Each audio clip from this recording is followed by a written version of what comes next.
TDP నేత కిరణ్‌కి ఉరిశిక్ష వేయాలని చెప్పేసి షర్మిల ప్రెస్ ముందుకొచ్చి మాట్లాడింది. అసలు షర్మిల వదిన పైన వ్యాఖ్యలు చేసిన అతనికి ఎలాంటి శిక్ష విధిస్తది సార్? భారతిరెడ్డి గారైనా, షర్మిల గారైనా, మీరైనా, ఆడబిడ్డే. మీకైనా ఒక న్యాయం, వాళ్ళకైనా ఒక న్యాయం, ఎవరికైనా ఒక న్యాయం ఉంటుంది. ఒక్కొక్కరికి ఒక న్యాయం ఉండదు కదా. అలాంటి వాడిని ఎవరు క్షమించరు. అలాంటి మాటలను ఎవరు ఉపేక్షించరు. అది వైసీపీ వాళ్ళు మాట్లాడినా, టీడీపీ వాళ్ళు మాట్లాడినా, అది జనసేన వాళ్ళు మాట్లాడినా ఫస్ట్ సిగ్గుతో తలదించుకోవాలి. ఎందుకంటే ఎవరికైనా వాళ్ళ ఇంట్లో ఫ్యామిలీస్ ఉంటాయి, ఆ భార్య పిల్లలు ఉంటారు. భువనేశ్వరమ్మ గారు మాట్లాడేటప్పుడు కానీ, పవన్ కళ్యాణ్ గారి ఫ్యామిలీ మాట్లాడేటప్పుడు కానీ మనం సీరియస్గానే అందరితో కూడా ఖండించాం. కనుక భారతి గారు మాట్లాడిన మాటలకి నిజంగా అందరూ క్షమించమని అడగాల్సింది అడిగారు. ఈ అందరు పార్టీలకు అతీతంగా అందరూ కూడా మాట్లాడారు. కనుక ఎట్టి పరిస్థితుల్లో అది క్షమించరాని నేరం. ఇలాంటి వాడిని బహిష్కరణ చెయ్యాలి.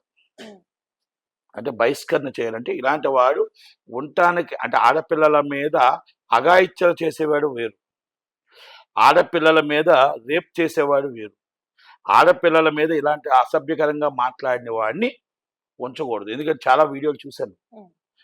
ఒకటి నేను అడుగుతున్నా, అంటే నాకు డౌట్, చేబోలు కిరణ్ గారు మాట్లాడారు. చేబోలు కిరణ్ గారు మాట్లాడిన తర్వాత ఓకే, కొంతమంది పార్టీ ఆఫీసులోనే పెట్టారు, పార్టీ ఆఫీసులో టీడీపీకి సంబంధించిన ఛానలే, ఆ ఛానల్లోనే మాట్లాడారు అంటున్నారు. మాట్లాడింది ఆయన, నాట్ ఓన్లీ లైవ్, ఆయన తీసుకొచ్చిన తర్వాత ఎడిటింగ్ చేయాలి, ఎడిటింగ్ చేసిన తర్వాత టెలికాస్ట్ చేయాలి. ఆల్రెడీ మాట్లాడిన ఆయన క్షమాపణ చెప్పాడు, జైలుకి వెళ్ళాడు. మరి ఎవరైతే దాన్ని అప్లోడ్ చేసిన ఛానల్ ఏముందో అది దాని చైర్మన్, దాని ఓనర్ చేయగలడా? వెళ్ళడా జైలుకి? కేసు రిజిస్టర్ చేయరా?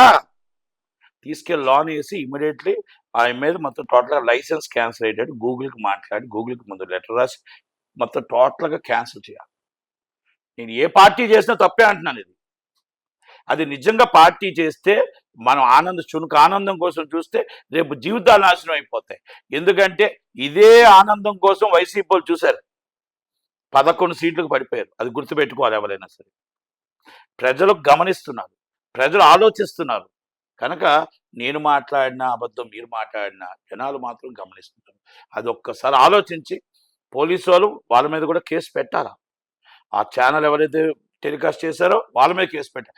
మాట్లాడిన తర్వాత 4 గంటలకు ఎడిటింగ్ చేసి నలుగురు మొత్తం చూసి దాన్ని అంతా ఓకే చేసిన తర్వాత అప్లోడ్ చేస్తారు. మాట్లాడిన వెంటనే అప్లోడ్ అయిపోదు కదా. ఆ ఛానల్ మీద ఎందుకు కేసు పెట్టలేదు? ఆ ఛానల్ చైర్మన్ ఎందుకు అరెస్ట్ చేయలేదు? దీంట్లో రాజకీయ ఉద్దేశం ఏంటి?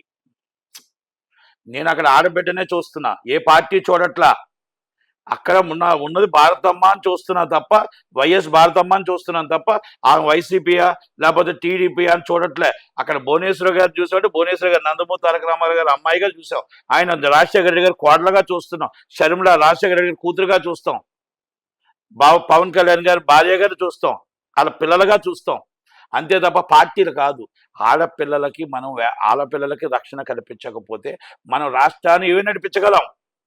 ఆడపిల్లలకి మన రక్షణ లేనప్పుడు, అసభ్యకరంగా మాట్లాడుతున్నప్పుడు, చూడనట్టు వాళ్ళు వదిలేస్తున్నప్పుడు మనం ఏం మాట్లాడగలం? గత పాలకులు చేసిన పాపాలని మనం మళ్ళా దాన్ని కడిగి మా పార్టీ ఇలాంటి కాదు అని చెప్పాలి. కానీ గత పాలకులు చేసిన పాపాలను మళ్ళీ దాన్ని కంటిన్యూ చేస్తామా అని అడుగుతున్నాం. ఆ ఛానల్ ఎందుకు బ్లాక్ చేయట్లేదు? ఆ ఛానల్ ఆయన ఎందుకు అరెస్ట్ చేయట్లేదు? ఎవరైనా సరే, మేబీ ఎవరికి సంబంధించిన అప్పుడు మన నిజాయితీ నిరూపించుకున్నట్టు ఉంటుంది. మాట్లాడిన వ్యక్తి, వచ్చిన వ్యక్తి ఎడిటింగ్ అయిన తర్వాత అప్లోడ్ అవ్వాలి.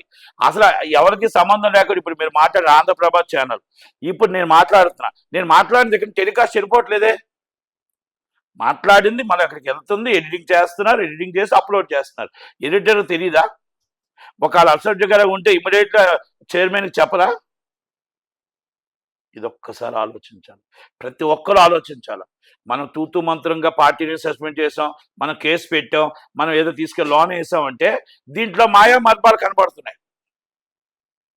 కనుక దాన్ని ఒక్కసారి ఆలోచించాలి, పెద్ద మనసుతో ఆలోచించాలి. ఎక్కడో పొరపాటు జరిగింది. ఎందుకంటే సోషల్ మీడియాలో చాలా దగ్గర చూశాను. చూస్తున్నప్పుడు, మాట్లాడుతున్నప్పుడు, అందుకని నేను చెప్తున్నా, పార్టీకి మనం ఎప్పుడైనా సరే, మీరు పార్టీకి ఆయన సస్పెండ్ చేశారు, ఆయన మీరు జైలు పెట్టారు, బాగుంది అన్నీ. కానీ బలుబస్సు చేబోలు కిరణ్ అయ్యాడు. నేనేమంటున్నానంటే మాట్లాడే వాళ్ళు ఎవరైనా ఈ రోజు చెప్తున్నాను మీకు అందరికీ, దయచేసి ఈ రోజు కిరణ్ అవుతాడు, రేపు ఇంకోళ్ళు అవుతారు, రేపు ఇంకొకరు అవుతారు. మీరు అసభ్యకరంగా మాట్లాడిన వాళ్ళు మీరు అవుతారు, బలి అవుతారు. మీ బ్యాక్గ్రౌండ్ ఉన్న వాళ్ళు ఎవరు, మిమ్మల్తో మాట్లాడించిన వాళ్ళు ఎవరు, మిమ్మల్ని తోడుపరిచిన వాళ్ళు మీ దగ్గర సపోర్ట్ చేయరు. మీ ఫ్యామిలీ రోడ్డు మీద పడిపోవడం, మీరు మన నడి రోడ్డు మీద చీచి అనుకోవడం తప్ప మీ ఫ్యామిలీ బయట చూస్తుంటే బయటకు మీరు కనబడతారు. కనుక అవమానం మీరు భరిస్తారు. మీకు రేపు ఉదయం ఎవరైనా పార్టీ వాళ్ళ తాలూకాలు అభిమానించే వాళ్ళు ఏమైనా అటాకులు జరిగితే మీరు నష్టపోతారు. కనుక దయచేసి ఎవరో ఇస్తున్న డబ్బులకి, ఎవరో చేస్తున్న కక్కుర్తులకి, వాళ్ళు ఇస్తున్న డబ్బులకి మీకు జీతం పని చేసుకుంటే జీతం వస్తుంది, కష్టపడితే వస్తుంది. నిజాయితీగా మాట్లాడండి తప్ప అసభ్యకరంగా ఆడపిల్లలు మాట్లాడితే డబ్బులు వస్తాయి అంటే ఆ రోజు ఆ డబ్బులు వస్తాయి, తర్వాత మన లైఫ్ నాశనం అయిపోతుంది. మన పిల్లలు రోడ్డు మీదకి వెళ్తే ఇలా పలానా వాడి పిల్లలరా అంటారు, మన భార్య రోడ్డు మీదకి వెళ్తే పలానా వాడి భార్యరా అంటారు, మన తల్లిదండ్రులు బయటకు వెళ్తుంటే చిచ్చి ఇలాంటి వాళ్ళ కొడుకుని కన్నావా అని అడుగుతారు.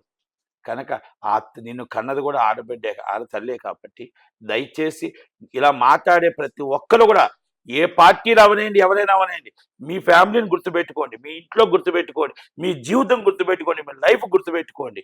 కనుక వాళ్ళు బాగానే ఉంటున్నారు, ఛానల్ వాళ్ళు బాగానే ఉన్నారు, నాశనం అయిపోతుంది మీ జీవితాలు అనేది మాత్రం గుర్తుపెట్టుకోండి.